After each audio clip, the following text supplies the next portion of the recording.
Bismillah, alhamdulillah. Wassalatu wassalamu ala Rasulillah wa ala alihi wa ashabihi wa mawalah. Wa ba'd. Di dalam asar yang diriwayatkan oleh Imam Ahmad dalam Zuhud, an Wahab ibn Munabbih, qala Allah azza wa jalla fi ba'di kutubihi bi'izzati innahu man i'tasama bi fakadathu samawatu biman fihinna wal arduna biman fihinna fa inni aj'alu lahu min dhalika makhraja wa man lam ya'tasim bi fa inni aqta'u yadayhi min asbabis samai wa aghsifu min tahti qadamayhi al-arda fa aj'aluhu fil hawa thumma akiluhu ila nafsihi kafa bi li'abdi ma'ahlan idza kana 'abdi fi ta'ati u'tihi qabla an yas'aluni wa astajiba lahu qabla an yad'uni fa ana a'lam bihajatihi allati tarfaqu bihi minhu. Disebutkan dalam Zuhud Imam Ahmad rahimahullah dari Wahab ibn Munabbih bahwasanya Allah azza wa jalla berfirman dalam beberapa kitabnya. Dan ini biasanya Israiliyat. Apa sikap kita pada hikayah Israiliyah? Hadithu an Bani Israel. Fa inna fiha ajaib. Silahkan kalian sampaikan. Berbicara tentang berita-berita Bani Israel. Karena sungguhnya padanya ada berbagai macam perkara yang menakjubkan. Sehingga dikatakan hadis an Bani Israel bolehnya menyampaikan. Kedua, kalau bertentangan dengan syariat Islam ditolak. Kalau cocok dengan syariat Islam silahkan. Kalau nggak ada kecocokannya, nggak ada pula pertentangan, kita katakan wallahu a'lam. Mungkin saja. Mungkin saja. Nah, apa benar begini-begini katanya oleh Bani Israel? Apakah ada kecocokannya? Tidak ada. Apakah ada pertentangannya? Tidak ada juga. Maka kita katanya mungkin saja. Wallahu a'lam. Mau kita benarkan, khawatir mereka berdusta. Mau kita salahkan, khawatir ternyata itu benar dari kitab mereka. Dari Allah Subhanahu wa ta'ala. Sehingga biarkan saja. Jangan dibenarkan, jangan disalahkan. Tetapi kalau tegas ada pertentangannya dalam Quran dan Sunnah, kita katakan salah. Tidak benar itu. Dalam Islam, dalam Quran dan Sunnah tidak seperti itu. Demikian pula yang sebaliknya, kalau ternyata cocok, ya memang seperti itu. Ada dalam Quran, ada dalam Sunnah. Sehingga ketika salah seorang Yahudi datang kepada Nabi SAW, yang menyatakan, ya Rasulullah, apa benar bahwa nanti yaumul qiyamah laut di jari Allah, tanah, daratan di jari Allah, pepohonan di jari Allah, ini di jari Allah, semua di jari Allah. Rasulullah tertawa. Dan dikatakan oleh para ulama, tertawa beliau adalah mensujui. Dan menyatakan setelah itu dengan ayat Allah Ta'ala, ma qadarullaha haqqa qadrihi wal ardu jami'an qabdatuhu yawmal qiyamah was samawati matwiyatun biyaminih. Setelah Allah tersenyum, beliau membacakan ayat Allah Ta'ala.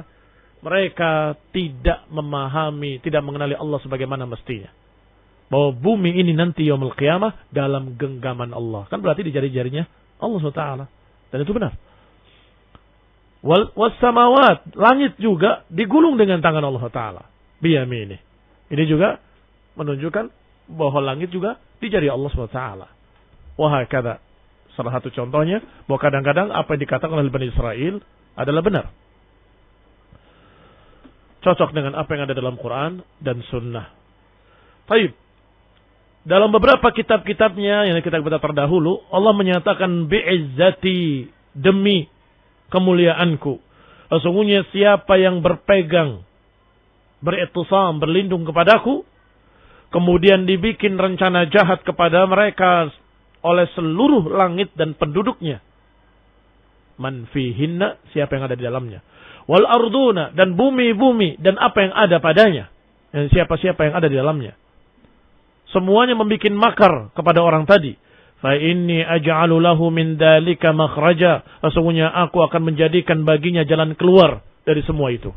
Masya Allah.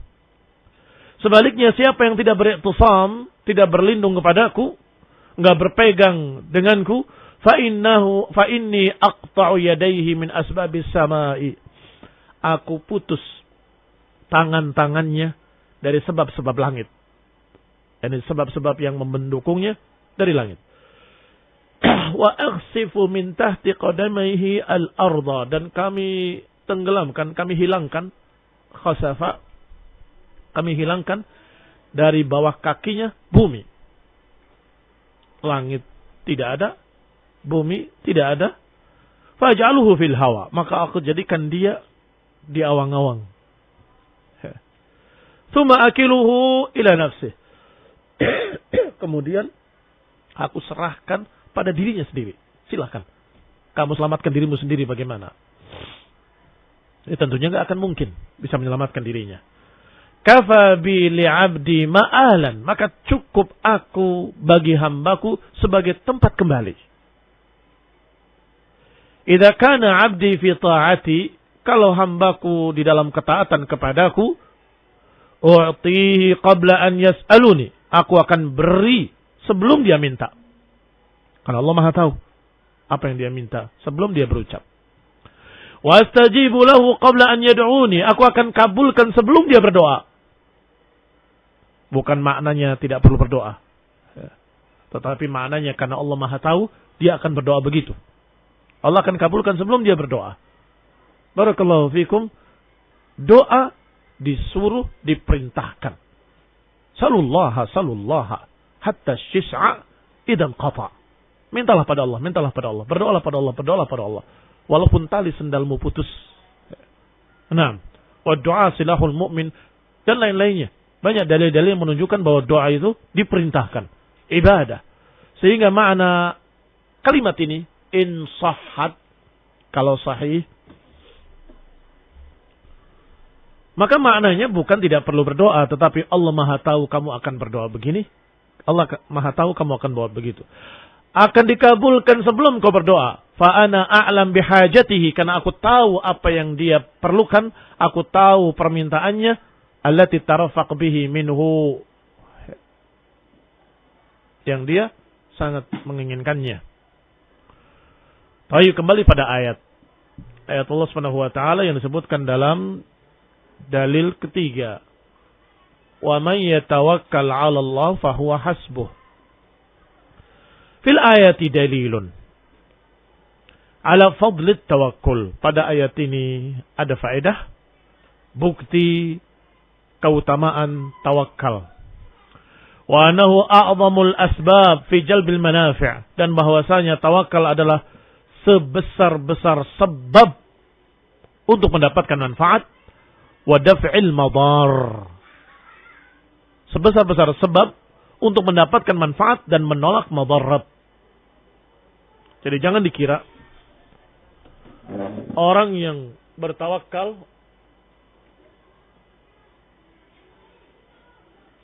berarti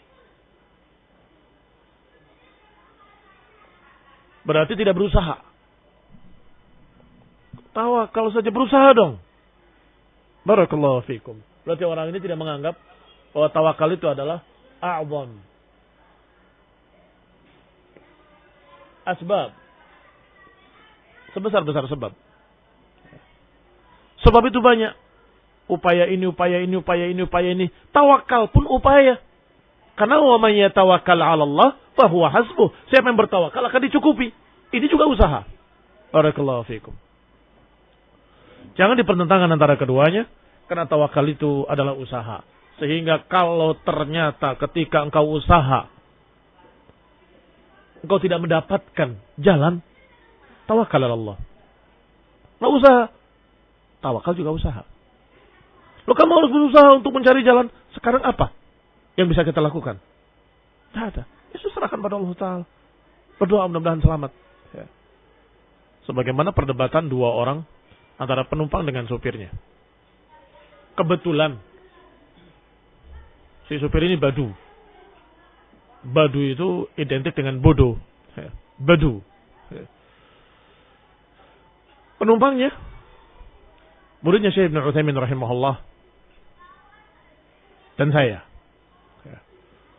Si Badu ini menyatakan ketika mau naik, tanya dulu, lengkap, mobilnya lengkap. Amin. Ya. Berangkat. Cari-cari sabuk pengaman tidak ada.